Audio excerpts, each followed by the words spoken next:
In this video, let us solve word problems based on quadratic equations. So what it says is the sum of the squares of two consecutive natural numbers is 313. Find the numbers. So let one of the numbers be x. So the next number definitely have to be x plus 1, right? It talks about consecutive natural numbers. It has to be successive. It has to be x and x plus 1. For example, 12 and 13, something like that. So the sum of the squares of the two consecutive natural numbers is 313. The sum of the squares. So that means x squared plus x plus 1 the whole square equals 313. So now we need to find x.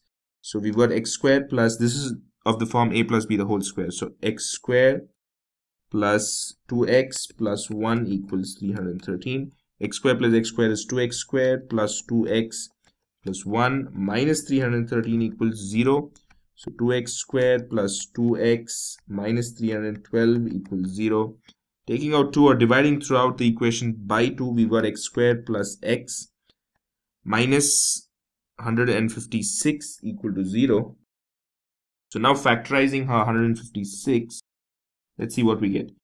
2 times 78, 2 times 39, 3 times 13, and 13 times 1.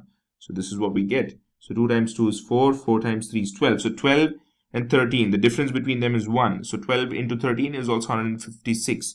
So we've got x squared plus 13x minus 12x minus 156 equals 0.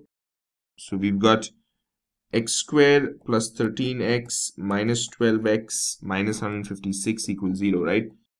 So now taking out x, we've got x plus 13.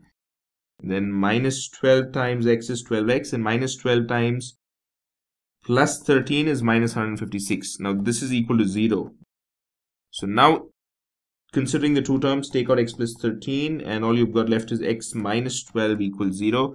So it is x plus 13 equal to 0 or x minus 12 equal to 0. So x equals negative 13 or x equals 12. So now to decide which is what, we need to look into the question. It says natural numbers. Natural numbers do not include negative numbers. So x cannot be negative 13. X is 12. So if x is 12, then x plus 1 should be 13. Therefore, the numbers are, the consecutive natural numbers are 12 and 13. The sum of the squares of these numbers, that is 12 and 13, is 313. So that is, the square of 12 is 144 and the square of 13 is 169. You add them, you get 313. So that cross verifies a problem as well. So yeah, this is a very basic fundamental problem to start off with. Not many problems, the basic concepts of quadratic equations in play here. So this ends this problem as well as this video. I'll see you in the forthcoming videos with more word problems based on quadratic equations.